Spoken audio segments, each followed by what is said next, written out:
আসসালামু আলাইকুম। আমি Iqbal Mohsin, English language field আমার এই ইউটিউব চ্যানেলে আপনাদেরকে স্বাগত। টেন্সকে বলা হয় গ্রামারের প্রাণ। এই টেন্সের অন্যতম একটা পার্ট হলো continuous tense, present continuous tense, past continuous tense এবং ফিউচার কন্টিনিউয়াস টেন্স। আজকে আমরা এমন কিছু ভার্ব নিয়ে আলোচনা করব যেসব ভার্বের কন্টিনিউয়াস টেন্স হয় না।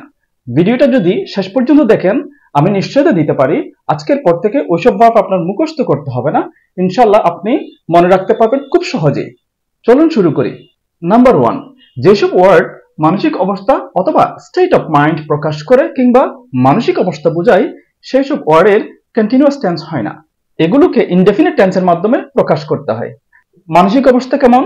এগ্রি মনের সাথে সম্পৃক্ত, বিলিভ মনের সাথে সম্পৃক্ত, ডাউট, ইমাজিন, নো, মিন মানে বোঝানো, রিকল স্মরণ করা, রিমেম্বার স্মরণ করা, সাপোজ মনে করা, থিঙ্ক চিন্তা করা, ট্রাস্ট বিশ্বাস করা, আন্ডারস্ট্যান্ড বোঝা, রিকগনাইজ চিনতে পারা, রিকল স্মরণ করা, ডিফার পার্থক্য করা, ফাইন্ড খুঁজে পাওয়া, ফরগেট ভুলে যাওয়া, ইন্টেন্ট মনে স্থির করা।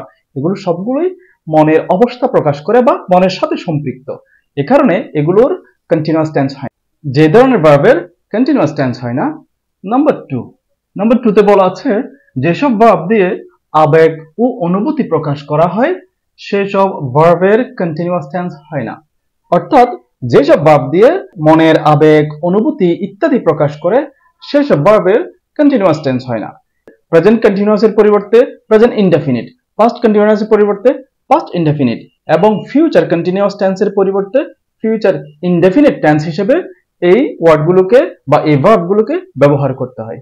যেমন লাভ ভালোবাসা, হেট ঘৃণা করা, ডিটেস্ট ঘৃণা করা, হোপ আশা করা, ফরগিভ ক্ষমা করা, ওয়ান্ট চাওয়া, লাইক পছন্দ করা, ডিসলাইক অপছন্দ করা, প্রেফার অধিকতর পছন্দ করা, উইশ ইচ্ছা করা অথবা ইচ্ছা হওয়া, ফিল অনুভব হওয়া, প্লিজ সন্তুষ্ট হওয়া, ডিসপ্লিজ অসন্তুষ্ট হওয়া, অ্যাডোর আদর করা, প্রে প্রার্থনা করা, ওয়ার্শিপ পূজা করা বা প্রার্থনা করা, ডিজায়ার কামনা করা বা ইচ্ছা করা, মাইন্ড মনে করা ইত্যাদি।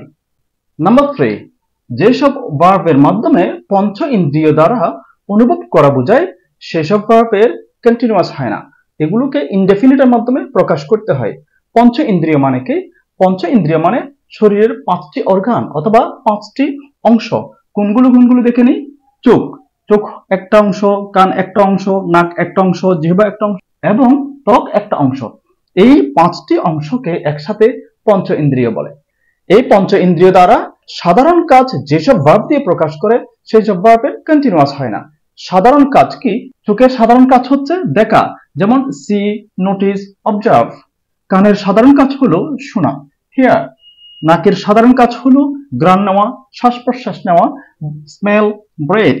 জিহ্বার সাধারণ কাজ হলো স্বাদ গ্রহণ করা, যেমন টেস্ট। ত্বকের সাধারণ কাজ হলো অনুভব করা, যেমন ফিল, টাচ। এই ধরনের সাধারণ কাজ যদি এই পঞ্চ ইন্দ্রিয়ের কোনোটা দিয়ে প্রকাশ করে সেসব ভার্বের কন্টিনিউয়াস হয় না। এগুলো ইনডেফিনিটের মাধ্যমে প্রকাশ করতে হয়।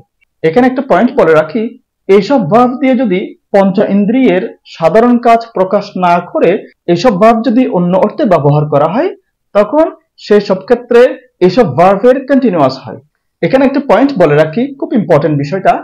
এইসব ভার্ব যদি এই পঞ্চ ইন্দ্রিয়ের সাধারণ কাজ প্রকাশ না করে এসব ভার্ব যদি অন্য অর্থে ব্যবহার করা হয় তখন সেসব ভার্বের কন্টিনিউয়াস হয়।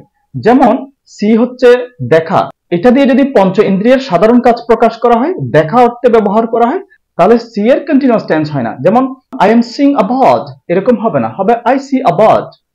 কিন্তু এই সি দিয়ে যদি সাক্ষাৎ করা বোঝায় তখন কিন্তু কন্টিনিউয়াস হবে। যেমন আমি আপনার সাথে আগামীকাল সাক্ষাৎ করছি, তখন বলতে পারবেন I will be seeing you tomorrow. চলুন দুই একটা উদাহরণ দেখে নিই। যেমন ইনকারেক্ট হচ্ছে I am loving you, correct হল যেমন ইনকারেক্ট হলো আই এম লাভিং ইউ। এখানে লাভ শব্দটা দিয়ে মানসিক অবস্থা প্রকাশ করছে বা স্টেট অফ মাইন্ড প্রকাশ করছে, বিদায় আই এম লাভিং না হয়ে হবে আই লাভ ইউ। তারপর আমরা পাচ্ছি আই এম ফিলিং হট, এটা ভুল, কারেক্ট হবে আই ফিল হট। আমি গরম অনুভব করছি। ইনকারেক্ট আরেকটা উদাহরণ হলো I was agreeing with you, আমি আপনার সাথে একমত হয়েছিলাম। কারেক্ট হবে আই এগ্রিড উইথ ইউ, আমি আপনার সাথে একমত হয়েছিলাম। এতক্ষণ আমরা যেসব ভার্ব নিয়ে আলোচনা করেছি এগুলোর কন্টিনিউয়াস ফর্ম হয় না, এগুলোর হয় ইনডেফিনিট ফর্ম। প্রেজেন্ট কন্টিনিউয়াস ব্যবহার না করে প্রেজেন্ট ইনডেফিনিট ব্যবহার করতে হবে, পাস্ট কন্টিনিউয়াস ব্যবহার না করে পাস্ট ইনডেফিনিট ব্যবহার করতে হবে, ফিউচার কন্টিনিউয়াস ব্যবহার না করে ফিউচার ইনডেফিনিট ব্যবহার করতে হবে। আশা করি ভিডিওটা আপনাদের উপকারে আসবে। এতক্ষণ ধৈর্য ধরে আমাকে শোনার জন্য অনেক অনেক ধন্যবাদ। Thank you very much.